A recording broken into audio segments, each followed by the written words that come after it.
നമസ്കാരം. F&S pharma വേൾഡിലേക്ക് എല്ലാവർക്കും സ്വാഗതം. Pharmacist grade 2 dated 2014 question paper analysis ആണ് നമ്മൾ ചെയ്തുകൊണ്ടിരുന്നത്. ആദ്യത്തെ 3 പാർട്സ് നമ്മൾ കഴിഞ്ഞു. ഇനി പാർട്ട് 4 ആണ് ഈ വീഡിയോയിൽ ചെയ്യാൻ പോകുന്നത്.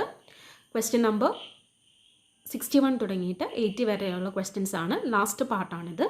ചാനൽ സബ്സ്ക്രൈബ് ചെയ്യാത്ത എല്ലാ സുഹൃത്തുക്കളും ചാനൽ സബ്സ്ക്രൈബ് ചെയ്യുക. തൊട്ടടുത്തുള്ള ബെല്ലൈക്കൺ അമർത്തിയാൽ നോട്ടിഫിക്കേഷൻസ് ലഭിക്കും അപ്ലോഡ് ചെയ്യുന്ന വീഡിയോസിൻ്റെ. നിങ്ങൾക്ക് എല്ലാവർക്കും ഉപകാരപ്രദമായി തോന്നിയാൽ ഷെയർ ചെയ്യുക. നിങ്ങളുടെ വിലയേറിയ നിർദ്ദേശങ്ങളും അഭിപ്രായങ്ങളും കമൻറ്റ് ചെയ്യുക. ലൈക്ക് ചെയ്യാൻ മറക്കരുത്. Question number 61. Calculate the volume of 95% alcohol required to prepare 600 ml of 70% alcohol. Option A 442.10 ml, B 250 ml, C 175 ml, D 379 ml. നമുക്ക് നോക്കാം എങ്ങനെ ഈ ക്വസ്റ്റ്യൻ സോൾവ് ചെയ്യുന്നു. സോ ക്വസ്റ്റ്യനിൽ ഇനിഷ്യൽ സ്ട്രെങ്ത് ഓഫ് ആൽക്കഹോൾ തന്നിട്ടുണ്ട് 95%, അതായത് C1 തന്നിട്ടുണ്ട്. Initial volume of alcohol X, അതാണ് നമുക്ക് കണ്ടുപിടിക്കേണ്ടത്, V1. Final strength of alcohol തന്നിട്ടുണ്ട് 70%, that is C2. And final volume of alcohol is equal to 600 ml, which is V2. So C1 V1 is equal to C2 V2. Formula apply ചെയ്താൽ 95 into X is equal to 70 into 600 എന്ന് കിട്ടും. X is equal to 42000 divided by 95, that is equal to 442.10 ml. Just C1 V1 is equal to C2 V2 എന്നുള്ള നമ്മുടെ basic ഫോർമുലയിൽ എല്ലാ വാല്യൂസും ഇട്ട് കൊടുത്ത് commute ചെയ്തു എന്ന് മാത്രമേ ഉള്ളൂ.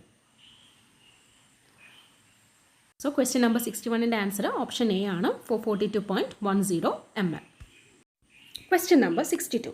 What is the amount of base and medicament required to prepare 6 cocoa butter bismuth subcalate suppositories, each containing 300 mg drug and weight is 1 gram?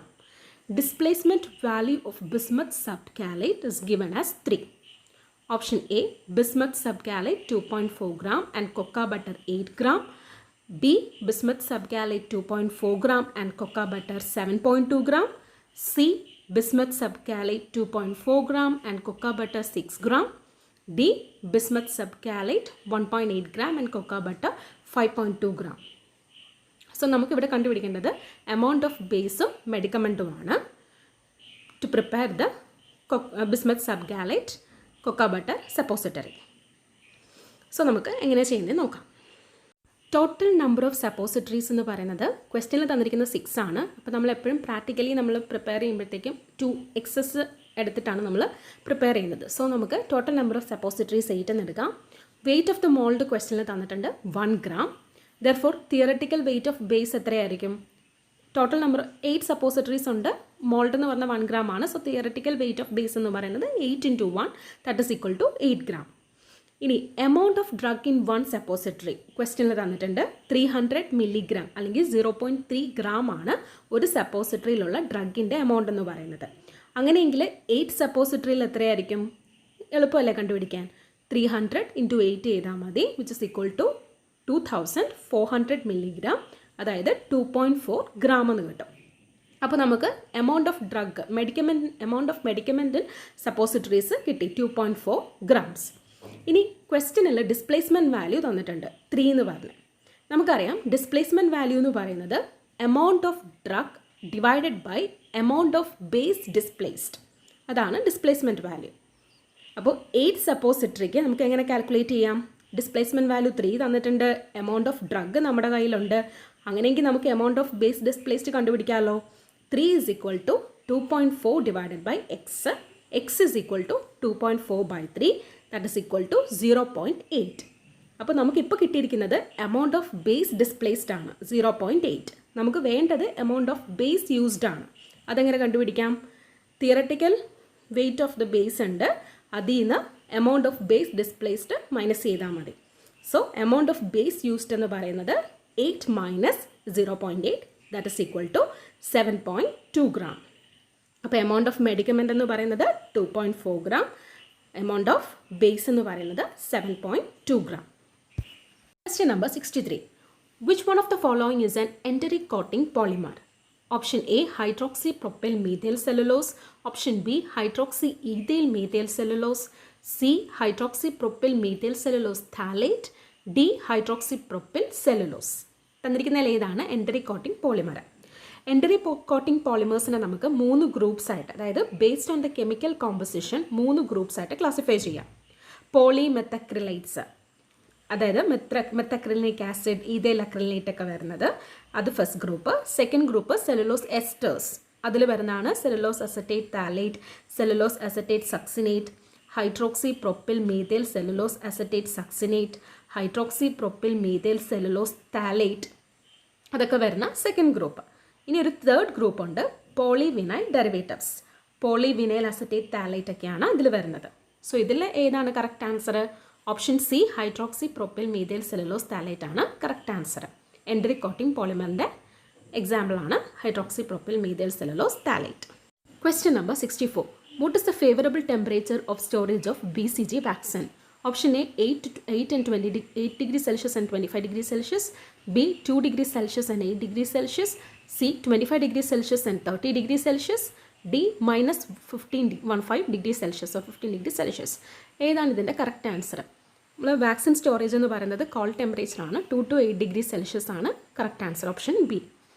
Question number 65. Desferoxamine is used against which metal poisoning? Option A copper poisoning, option B cyanide poisoning, option C mercury poisoning, D iron poisoning. Desferoxamine ഏത് metal പോയ്സണിങ്ങിനാണ് use ചെയ്യുന്നത്? Iron പോയ്സണിങ്ങിനാണ് ഡെസ്ഫെറോക്സാമിൻ use ചെയ്യുന്നത്. ഒരു chelating agent ആണ്, ആൻറ്റിഡോട്ടായിട്ട് use ചെയ്യാം. Iron towards iron high affinity ആണ് ഡെസ്ഫെറോക്സാമിൻ ഉള്ളത്. Question number 66. Which one of the following is an expectorant in cough mixture?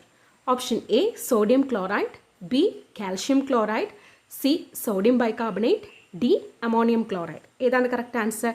D ammonium chloride ആണ്. Expectorant in cough mixture ആണ് ammonium chloride. Expectorant action എങ്ങനെയാണെന്ന് വെച്ചാൽ അതൊരു irritant action ഉണ്ടാക്കും bronchial മ്യൂക്കസയിൽ. എന്നിട്ട് excess of respiratory tract fluids ഉണ്ടാക്കിയിട്ട് easier to cough up അതിനെ ഹെൽപ്പ് ചെയ്യും. ഇങ്ങനെയാണ് ശരിക്കും മെക്കാനിസം എന്ന് പറയുന്നത്. Question number 67. Which one of the following is a systemic antacid? A calcium carbonate, b magnesium carbonate, c sodium bicarbonate, d aluminium hydroxide. ഏതാണ് ഇതിൽ systemic antacid? Option C sodium bicarbonate ആണ് systemic antacid എന്ന് പറയുന്നത്. Systemically absorb ചെയ്യുന്ന ആൻറ്റാസിഡ്സിനെയാണ് നമ്മൾ systemic antacids എന്ന് പറയുന്നത്. High doses alkalosis ഉണ്ടാക്കും. ഇത് ഗ്യാസ്ട്രിക് pH എബോവ് 7.4 റൈസ് ചെയ്യുകയാണ് സാധാരണ ചെയ്യുന്നത്. സോ എക്സാമ്പിളാണ് സി. ഇത് കൂടാതെ അതർ എക്സാമ്പിൾസ് ആണ് sodium citrate, sodium acetate, potassium citrate ഒക്കെ. Question number 68. Among the following, which one is milk of magnesia? A magnesium carbonate, B magnesium hydroxide, C magnesium citrate, D magnesium sulfide. Option B magnesium hydroxide ആണ് milk of മെഗ്നീഷ്യ എന്ന് പറയുന്നത്. ആൻറ്റാസിഡിൻ്റെയും ലാക്സേറ്റീവിൻ്റെ ഒക്കെ ഒരു component ആണ്. Question number 69.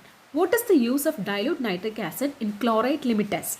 A to give turbidity, B to prevent precipitation of other acid radicals, C to precipitate chlorides, D to give yellow color. Chloride limit ടെസ്റ്റിന് എന്തിനാണ് dilute nitric acid use ചെയ്യുന്നത്? To prevent precipitation of other acid radicals ആണ് correct answer. Option B. Question number 70. Which equipment is used for preparation of emulsion? A triple roller mill, B colloidal mill, C propeller miller, D double cone blender. ഏതാണ് use ചെയ്യുന്നത്? Option B colloid മില്ലാണ് use ചെയ്യുന്നത്. ശരിക്കും colloid മില്ലെന്ന് പറയുന്നത് solids ലിക്വിഡ്സിൽ disperse ചെയ്യാനും അതുപോലെ തന്നെ liquid സിസ്റ്റത്തിനെ emulsify ചെയ്യാനും use ചെയ്യാം. പോളിഷിംഗ് മെഷീൻസ് ആയിട്ടാണ് യൂസ് ചെയ്യുന്നത് ഫോർ എമൽഷൻ ആൻഡ് സസ്പെൻഷൻ. കാരണം എന്താണെന്ന് വെച്ചാൽ ഫൈൻ പാർട്ടിക്കിൾസ് അല്ലെങ്കിൽ ഡ്രോപ്ലെറ്റ്സ് ഉണ്ടാക്കാനായിട്ട് സാധിക്കും കൊളോയിഡൽ മില്ല് വഴി. ദെയർബൈ സ്റ്റെബിലിറ്റി ഇംപ്രൂവ് ചെയ്യാനും സാധിക്കും. Question number 70. Next question number 70യുടെ answer option B. Question number 71. Among the following, which method is used in dry granulation? A. Saucellation, B. Rotary dye process, C. Homogenation, D. Slugging. അപ്പോൾ നമുക്കറിയാം granulation techniques എന്ന് പറയുന്നത് dry granulation ഉണ്ട്, wet ഉണ്ട്, direct compression ഉണ്ട്. ഈ dry granulation തന്നെ 2 vase ഉണ്ട്, സ്ലഗ്ഗിങ്ങും റോളർ കമ്പാക്ഷൻ അല്ലെങ്കിൽ കിൽസോനാറ്റർ എന്ന് പറയും. ഡ്രൈ ഗ്രാനുലേഷനിൽ സ്ലഗ്ഗിംഗ് എന്ന് പറയുന്നത് ഡ്രൈ ഗ്രാനുലേഷനിൽ നമ്മൾ പ്രഷർ അപ്ലൈ ചെയ്യുകയാണ് ചെയ്യുന്നത്. സ്ലഗ്ഗിങ്ങിൽ ഫൈൻ പൗഡർ ഗ്രെയിൻസ് അതായത് ലാർജ് സൈസ് ടാബ്ലറ്റ്സ് ആയിട്ട് കൺവേർട്ട് ചെയ്താൽ slugs by using flat punches use ചെയ്തിട്ട് സ്ലഗ്സ് ആയിട്ട് കൺവേർട്ട് ചെയ്താൽ വിത്ത് ഹൈ പ്രഷർ കൺവേർട്ട് ചെയ്താൽ അതിനെ നമ്മൾ സ്ലഗിംഗ് എന്ന് പറയും. ഫൈൻ പൗഡറിനെ പൗഡർ ഷീറ്റ്സ് ആയിട്ട് കൺവേർട്ട് ചെയ്താൽ നമ്മളതിനെ റോളർ കമ്പാക്ഷൻ അല്ലെങ്കിൽ കൽസോനാറ്റർ എന്ന് പറയും. പിന്നെ അതുകൂടാതെ നമുക്കറിയാം വെറ്റ് ഗ്രാനുലേഷൻ ഉണ്ട്. വെറ്റ് ഗ്രാനുലേഷനിലാണെങ്കിൽ ഒരു ബൈൻഡിങ് ഏജൻറ്റ് അല്ലെങ്കിൽ ഗ്രാനുലേറ്റിംഗ് ലിക്വിഡ് ആഡ് ചെയ്തിട്ട് വെറ്റ് മാസ് ഉണ്ടാക്കും. അതുകൂടാതെ ഡയറക്റ്റ് കംപ്രഷൻ, ഇതൊക്കെ എന്ത് ടെക്നിക്കാണ്? ഗ്രാനുലേഷൻ ടെക്നിക്സ് ആണ്. സോ ഇവിടെ കറക്റ്റ് ആൻസർ ആണ് option D. Question number 72. Which method used to sterilize surgical dressing? A. Dry heat sterilization, B. Pasteurization, C. Tindelization and D. Autoclaving. ഏതാണ് surgical dressings sterilise ചെയ്യാനായിട്ട് use ചെയ്യുന്നത്? ഓട്ടോക്ലേവിങ്ങിന് വേറൊരു പേരുണ്ട്, moist heat sterilisation നമുക്കറിയാം. So autoclaving ആണ് സാധാരണ രീതിയിൽ surgical ഡ്രസ്സിങ്സിനെ sterilise ചെയ്യാനായിട്ട് യൂസ് ചെയ്യുന്നത്. ഇവിടെ മോയിസ്റ്റ് ഹീറ്റ് അപ്ലൈ ചെയ്തിട്ട് പാത്തോജനിക് സ്പോസിനെ വരെ, മോസ്റ്റ് റെസിസ്റ്റൻറ്റ് പാത്തോജനിക് സ്പോസിനെ വരെ എക്സ്പോസ് ചെയ്യും. ഏകദേശം 20 മിനിറ്റ്സ് 121 ഡിഗ്രി സെൽഷ്യസിൽ എക്സ്പോസ് ചെയ്യും. അതാണ് ഓട്ടോക്ലേവിംഗ് എന്ന് പറയുന്നത്. So that technique is used for sterilising surgical dressing. Question number 73. In which year Drug and Cosmetic Act was passed? Option A 1945, B 1940, C 1985 and D 1948. Option B 1914 ആണ് correct answer. Question number 74. Which one of the following is the duty of a drug inspector? Option A to analyze test samples and drugs, B to advise government and technical matter, C to grant license for sale of drug, D. Inspection of premises, license for the sale of drug. ഏതാണ് correct answer?